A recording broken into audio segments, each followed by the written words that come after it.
Zane and the Hurricane, A Story of Katrina, by Rodman Philbrick. Chapter 13. When It Can't Get Worse.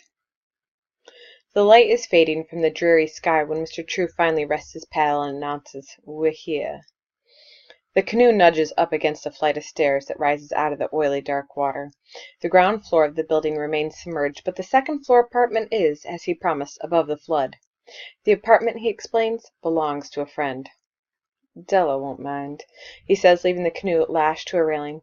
"She in Natchez with her daughter." But the door is locked.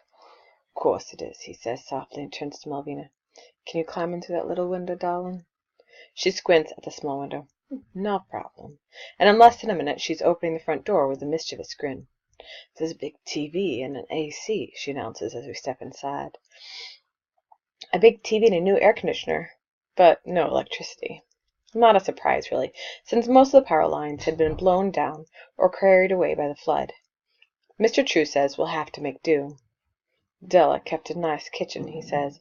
"We ain't gonna starve." "Is there a phone I can use?" I ask. "Sometimes a landline phone will work even when the power's out." "Everything down," he says, shaking his head. "Ain't got my cell, but even if I did, I doubt it work. Day after a bad storm the phone's always out, and this weren't no regular hurricane. Tomorrow we find us some dry ground, wherever it at, and I'll get you back with your family." Bandy is sniffing every corner of the small apartment, including under the couch and the bed, and keeps making little happy yelps like he's discovered something interesting. "Did the owner have a cat?" I ask. "Queenie," Mr. True says, surprised. "But Della never leave that cat behind, no way." Doesn't matter that the cat is gone. Bandy can still smell it everywhere. He's wagging his tail and looking for a friend because Bandy is one of those weird dogs who likes cats and wants to play. But he comes running fast enough when I locate a can of cat food and pop the lid. Turns out a hungry dog will eat cat food, no problem. And humans will eat canned spaghetti, no problem there either. Me and Mr. True share a can of spaghetti and some stale bread, while Malvina has a bowl of cereal and the last of the milk in the refrigerator. "You children drink up what's left," he suggests. "Another hour or two, everything in that fridge start to go bad." Malvina pours the rest of the milk into a glass and offers it to me. I shake my head. She eagerly drains the glass and wipes her mouth with a paper napkin. My mom always says don't leave nothing in the glass. So where's your mom?" I ask, thinking of my own mother. Malvina stares down at the table and frowns. "In a hospital," she says. "Oh," I say, "what's wrong with her?" "Did I say there was something wrong with my mama? Did I? Don't you be saying there is." "Sorry." "Don't you be sorry. Don't need no sorry from no stupid boy." She glares at me so hard it makes my face hot. Mr. True takes off his hat and places it carefully on the kitchen chair beside him. Without the jaunty hat he looks older. His dreads are a little thin and have some gray in them, and although it's hard to see in the fading light, and when he removes his black framed glasses to wipe the sweat from his brow, his eyes are puffy, and the whites are kind of yellow. "Malvina's mother left her in my care," he explains. "It a temporary kind of situation, and I'm happy to oblige." "Where's your mom, huh?" Malvina says, her chin jutting out. "How come she ain't here?" So I explained about visiting my great-grandmother and how our flight got canceled and how I jumped out of the church van to look for Bandy and all. Mr. True nods along with my story. "Beatrice Jackson, that sing in the choir, Miss Trissy? That was her place we found you at? Oh, my. That woman a legend in that neighborhood. Drop so much as a cigarette butt on her street and you in trouble. She still go all the time?" I nod. "So," he says, super casual, "what's your daddy's name?" "Gerald." "Uh-huh. You say he passed?" "Before I was born. You knew him?" He hesitates and says, "Knew of him, you might say. Not personal." I like it that he doesn't make a fuss about my father being dead, even if he does know something he doesn't care to share. Fine by me. I mean, what does it matter? My father and his got himself killed brother are ancient history, okay? Water under the bridge, or over it, or whatever. Except it turns out Mr. True is not quite finished with the subject. Comes to me that both of you have that in common, that your daddies passed before you was born, he says, folding his arms and looking from me to Malvina. She doesn't react, not giving anything away. Then I shrug, and she shrugs back, like we've both heard all we can stand about our absent fathers, and there's no need for further conversation. She holds that blank, you can't touch me expression for a while, and then goes, Why you talk so funny, huh? Don't be rude, darling, Mr. True says in a warning tone. It's okay, I say. In New Hampshire, we think you talk funny. Malvina grins and shakes her head, like she approves that I came right back at her. Everybody talk funny, I guess, she concedes. So what they do in New Hampshire? What they do everywhere else, I guess. The usual stuff. Like what? I shrug. Nothing special. The grown-ups go to work mostly, and the kids go to school, and like that. And when you're not in school, we, play video games and hang at the mall or whatever. It sounds so lame, but I really miss it. Uh-huh. They do procession in New Hampshire? Malvina asks.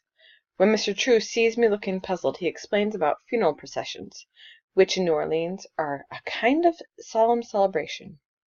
The city is famous for them. Some tourists call it a jazz funeral. We make a parade through the neighborhood so folks... Arg.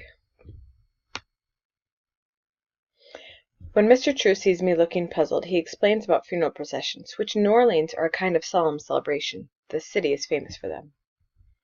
Some tourists call it a jazz funeral. We make a parade through the neighborhood so folks can pay respects to the one that passed, but with music. Everything in the city about the music. And dancing in the second line, Malvina adds. Oh, yeah, that too. See, the first in line is the family and friends of the deceased, and the line that follows after the band is everybody else. We call it the second line. Malvina says eagerly, Second line dress up and do the special step-walk dance you only do for the funerals, and all the fine ladies dab their eyes with lace handkerchiefs and twirl their umbrellas, everything to the beat of a drum. Slow kind of beat, real mournful, all the way to the cemetery. Whole neighborhood come out to watch.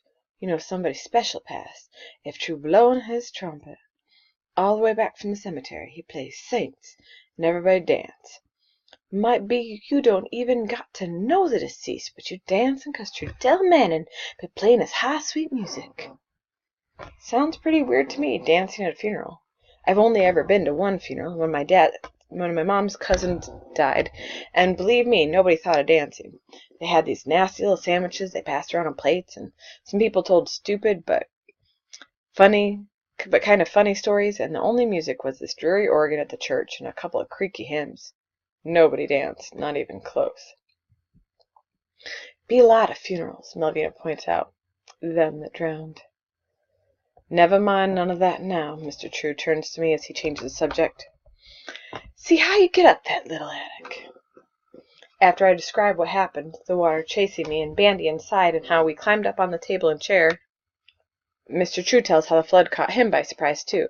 How he and Malvina just barely made it out of his house and into a canoe he had stored behind the house. House went under, but my little fishing canoe, it popped up just in time, he says. Flood waters come so fast, it was all I could do to grab Malvina and get out. Left everything behind, including my phone and wallet and all my brass. He shudders a little at the recollection. What happened? I fell asleep with my hat on. See, I stayed up all night listening to that hurricane wind. When it finally stopped howling, I must have relaxed and nodded off, there in my best chair. Thought we'd come through it safe and sound, you understand. Next thing, my feet are getting wet. Malvina chimes in. I was sleeping, thought it was a dream, like me and my mom was at the pool and she was teaching me to swim. I make sure not to ask nothing more about her mom, and Mr. Drew gives me a little nod like he approves of me keeping my mouth shut on that particular subject. Gonna be dark soon, he announces, standing up from the table. Malvina, darling, maybe you can find where Della keep her candles. Me and Zane take care of the canoe. While she hunts eagerly through the cupboards, me and Bandy help him drag the canoe up the steps and into the apartment, where it suddenly looks much bigger than it did outside. Better safe than sorry, he says, satisfied. No matter what else happened, we got our transportation. Which makes me wonder, what does he mean? We've been blown down by a hurricane, flooded over our heads, lost our homes and everything in them, been baked by the heat and nearly drowned in the filthy water, paddled through swarms of flying cockroaches, seen houses crushed by a giant ship, and steered away from the terrible sight of floating bodies. I'm thinking it can't get any worse, until night comes, and the guns start firing. Chapter 14. In the dark of the world. Malvina, Mr. True says, blow out that candle. We sit in the dark and wait until the next gunshot makes us jump. Sound like some distance away, he says softly, like the young men showing off or letting folks know they are there. Nothing to worry us none, but no reason to advertise, so we keep the candle out. After a while the shooting stops and things get quiet. I creep up to a window to have a look outside. Only thing I can make out is something burning in the distance. Orange flames, roiling like a thing alive. Doesn't seem right that a house half submerged in water can burn. But burn it does, and nobody to stop it. No fire department, Mr. True points out. No police. How come, I ask. Where is everybody? He shrugs. They evacuated with the rest. We don't care to enter this particular neighborhood, or ain't got here yet, or maybe all three. Whatever the reason, we on our own, and that's the truth. Nobody look out for us but us. You look out for us, True, says Malvina, who hasn't moved from the kitchen table. He nods, very serious. Do my best, he says. We sit in the heat of the night, the three of us, watching the fire light up the dark horizon. The house burns like a flaming wooden match dipped into a glass of oily black water. When at last the fire goes out, the dark of the world comes upon us. There are no stars in the sky, none that I can see. No streetlights or house lights, nothing but black night and the faint sound of the flood lapping at the steps like it wants to come in. Bandy has hunkered down in my lap. He whines a little now and then, but mostly he's being good, as if he understands that he shouldn't make trouble at a time like this. Long day, Mr. True says. Best rest while we get the chance. Malvina won't go up on the bed near the window because she's afraid of the gunshots, so we drag the mattress to the closet floor. She crawls onto it, one skinny arm curled over her head, and falls asleep almost at once. We leave the bedroom door open. She insisted on that, and retreat quietly into the living room. Mr. True settles into a big stuffed chair, stretching out his legs. I might sit up for a spell, he says, glancing at the door. You'd take the sofa. We could take turns, I offer. You stand watch, then I'll relieve you, like they do in the army. He chuckles. No need, he says. Get you some rest. Bandy curls next to me on the sofa. Good boy, I whisper, scratching his ears. We're gonna be okay. We're gonna be just fine. It feels good saying so, but I'm not sure I believe it. Bandy drops off, running in his sleep. I'm exhausted, but can't sleep. No way, not with the air so hot and muggy and all the thoughts racing through my head like crazy pinballs. Me and Grammy and the pastor and the hurricane and Mom and on the phone sounding so far away, and me following this little dog that keeps disappearing underneath cars, and my father and his brother flying like Superman, and dark clouds chasing our canoe, clouds we can't get away from, clouds that want to swallow us up, clouds with gunshots inside them popping like sparks of lightning. I wake up with Bandy licking my face and the faint light of dawn slanting through the curtains.